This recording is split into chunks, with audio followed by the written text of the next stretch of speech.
Baik, Assalamualaikum warahmatullahi wabarakatuh. Selamat sore semuanya. Yang terhormat kepada dosen pengampu yaitu ada Bapak Reja Pratama, S.Farm, M.Farm, dan teman-teman yang saya banggakan. Kami dari kelompok 2 akan mempresentasikan mengenai Fordyce Degradation Study and Development and Validation of HPLC UV Method for the Analysis of Velpetafsir Copovidon Salt Dispersion. Next, tentunya di sini saya tidak sendiri bersama anggota kelompok yang terdiri dari Sipa Fikriana Yusada dengan NPM 004, ada Mulyanja dengan NPM 005, ada Putri Rifana dengan NPM 008, ada Raden Azalia dengan NPM 009, ada Wisma Pratiwi dengan NPM 010, ada Widi Aryani dengan NPM 011, ada Feren dengan NPM 014, ada Ade Inta dengan NPM 021, ada Wika Rohimah dengan NPM 025, ada Ira Yunita dengan NPM 026, ada Dede Rizka dengan NPM 033, dan Rini Sapitri dengan NPM 37. Next. Di sini outline-nya yang pertama yaitu ada latar belakang, tujuan penelitian, desain penelitian, kondisi force degradation, hasil, jalur degradasi, validasi metode, dan kesimpulan. Next. Dipersilakan kepada rekan-rekan untuk presentasi. Oke, di sini ada latar belakang yaitu velpataspir merupakan obat antivirus yang digunakan dalam terapi hepatitis C untuk meningkatkan kelarutan dan daya serap obat sehingga velpataspir dapat diformulasikan dalam bentuk kopopidon solid dispersion. Maka dari itu, stabilitas obat menjadi salah satu hal yang perlu diperhatikan karena velpataspir berpotensi mengalami degradasi akibat perubahan pH, paparan oksidator, paparan cahaya, dan suhu. Proses degradasi ini dapat menghasilkan produk degradasi yang beresiko mempengaruhi mutu, keamanan, dan efektivitas obat. Oleh karena itu, diperlukan uji stabilitas dan force degradation untuk mengetahui proses degradasi pelpataspir, memahami jalur degradasinya, serta memastikan mutu obat tetap terjamin selama produksi dan penyimpanan.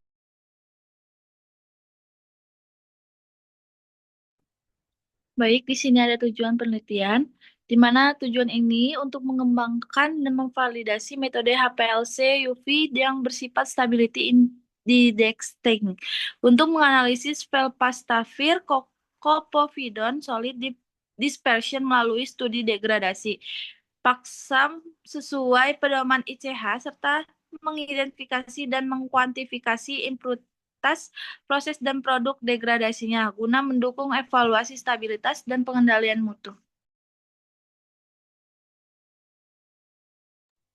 Baik, selanjutnya itu ada desain penelitian. Penelitian ini menggunakan desain eksperimental laboratorium dengan pendekatan analytical method development dan proses degradation study. Sampel FEL murni dan FEL CST dipaparkan pada berbagai kondisi stres yang direkomendasikan oleh ICH Ki1A R2 dan ICH Ki1B meliputi hidrolisis asam basa, oksidasi panas, dan cahaya. Setelah perlakuan stres, sampel dianalisis menggunakan metode HPLC UV yang dikembangkan secara bertahap melalui optimasi fase diam, fase gerak, program gradien, dan panjang global deteksi. Hasil degradasi kemudian dibandingkan dengan standar referensi untuk menilai tingkat degradasi serta jenis produk degradasi terbentuk.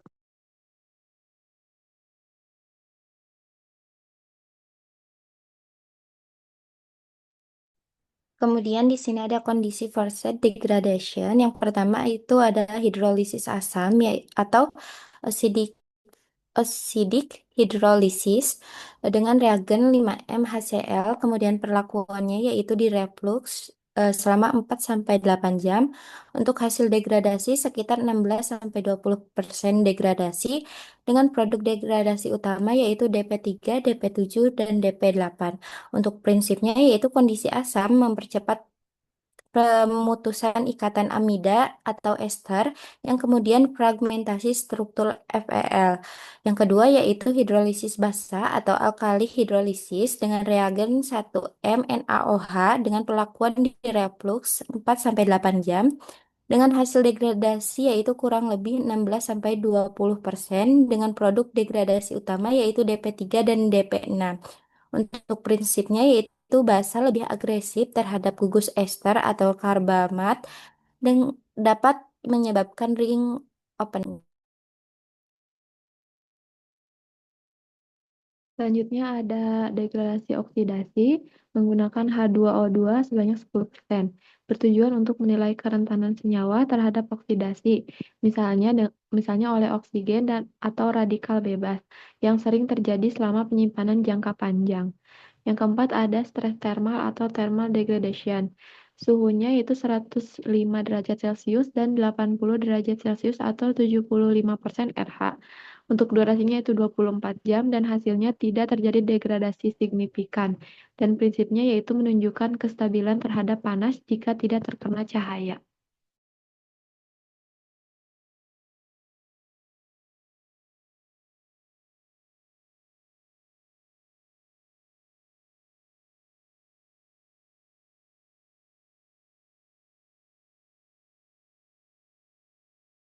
Untuk hasil degradasinya, VAL murni lebih dari 15%, VALCSD 9,4%, dan produk degradasi DP1 dan DP2.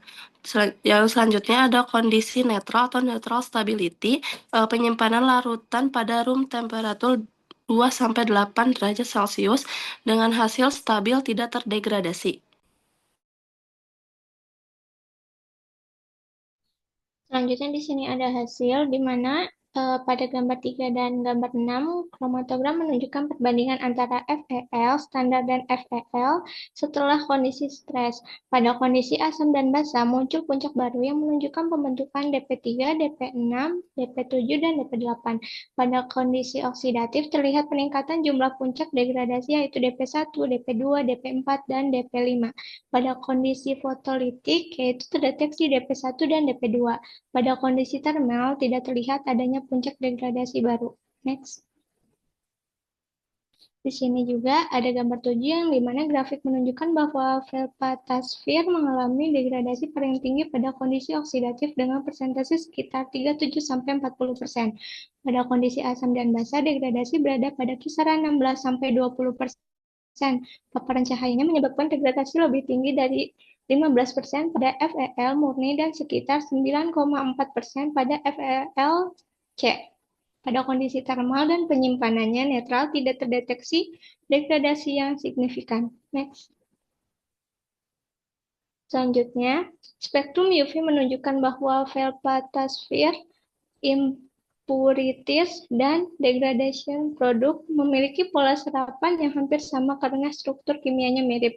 Semua senyawanya memperlihatkan puncak serapan maksimum di sekitar 305 kurang lebih 3 nm. Kesamaan Max ini menandakan bahwa panjang gelombang 305 cocok digunakan untuk deteksi simultan FeL, IMPS, dan DPS. 305 ini dipilih sebagai panjang gelombang optimal pada analisis HPLC UV untuk pemantauan stabilitas dan degradasi FeL. Selanjutnya ada hasil tabel 1 dan 2 menunjukkan bahwa sistem kromatografi memenuhi seluruh parameter sesuai sistem, ditandai dengan pemisahan puncak yang baik, resolusi yang memadai, serta bentuk puncak yang simetris tanpa tumpang tindih. Selain itu, uji akurasi menunjukkan nilai recovery palpatavir berada dalam rentang yang dapat diterima dengan nilai RSD rendah, sehingga metode analisis dinyatakan akurat, andal, dan layak digunakan sebagai stability indemnity method.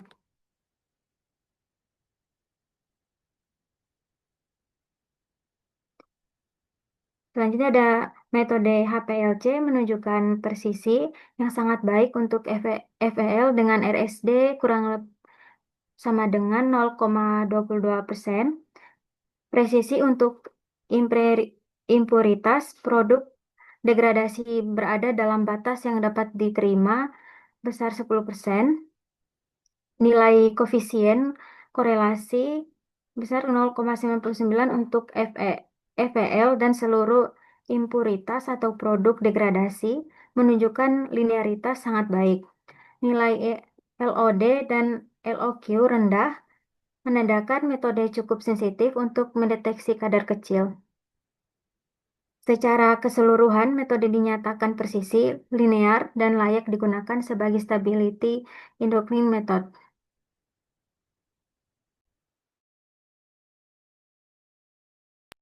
Selanjutnya, hasil tadi tabel 4 menunjukkan bahwa velpataspir stabil pada kondisi netral dan penyimpanan, namun mengalami degradasi pada kondisi hidrolisis asam dan basa oksidatif serta fotolitik dengan degradasi tertinggi terjadi pada kondisi oksidatif. Formulasi FeL-CSD menunjukkan stabilitas yang lebih baik dibandingkan PeL murni pada seluruh kondisi stres, terutama terhadap cahaya dan oksidasi, sedangkan pada kondisi termal tidak terdeteksi degradasi yang signifikan. Next.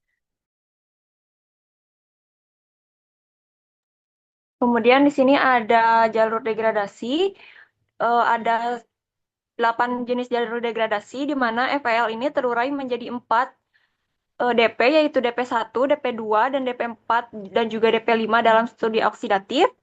Kemudian menjadi 2 DP, yaitu DP1 dan DP2 selama stres fotolitik. Kemudian pada paparan stres asam, PEL ini terhidrolisis menjadi 3 DP, yaitu DP3, DP7, dan juga DP8. Kemudian pada kondisi alkali, FeL ini akan terurai menjadi 2 DP, yaitu DP3 dan juga DP6. Sehingga gambar-gambar DP ini bisa dilihat pada gambar sebelah kiri.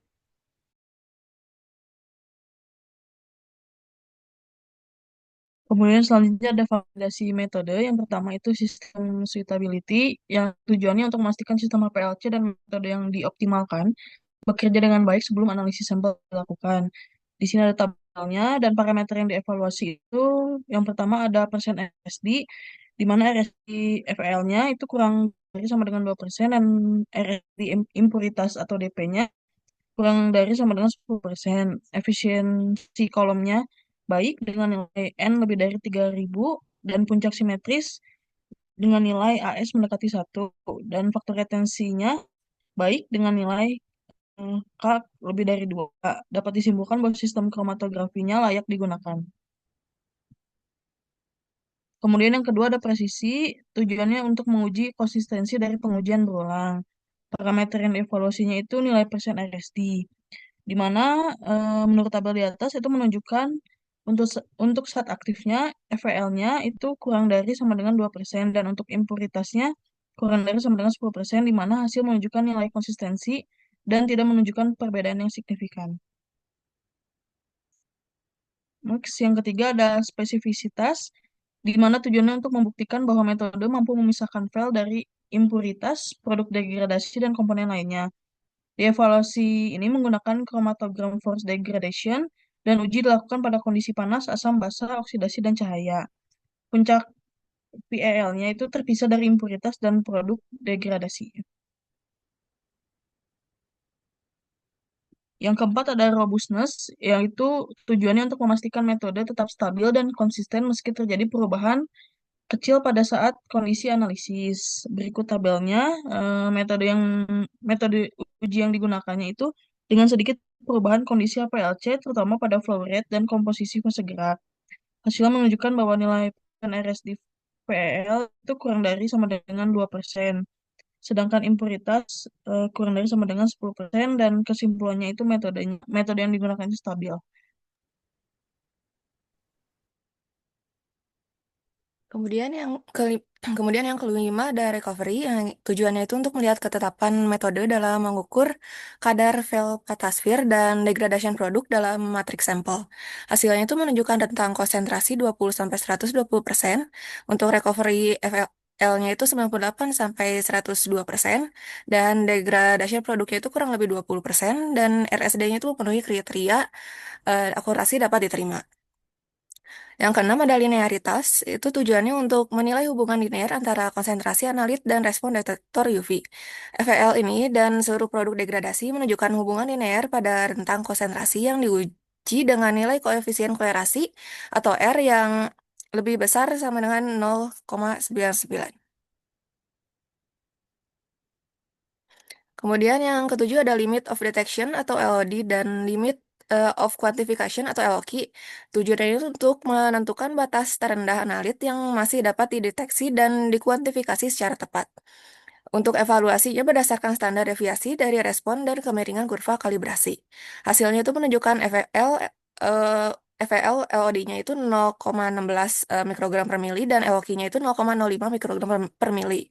Untuk produk degradasinya itu LOD-nya 0,003 sampai 0,09 mikrogram per mili dan LOQ-nya itu 0,010 sampai 0,27 mikrogram per mili. Nilai LOD dan LOQ rendah menunjukkan metode sensitif dan layak untuk analisis FEL dan produk degradasinya.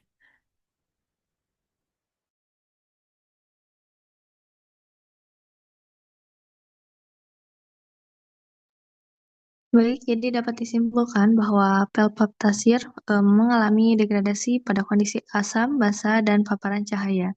Sedangkan pada kondisi panas dan kondisi netral, pel patapsir relatif stabil. Metode HPLC-UV yang dikembangkan terbukti valid, sensitif, dan mampu memisahkan pel patapsir dari produk degradasinya, sehingga layak digunakan sebagai metode stability indicating. Formulasi pel patapsir Copovidon solid dispersion menunjukkan stabilitas yang lebih baik dibandingkan pel patapsir murni. Next. Cukup sekian presentasi dari kelompok kami. Mohon maaf apabila ada kesalahan. Saya akhiri. Wassalamualaikum warahmatullahi wabarakatuh.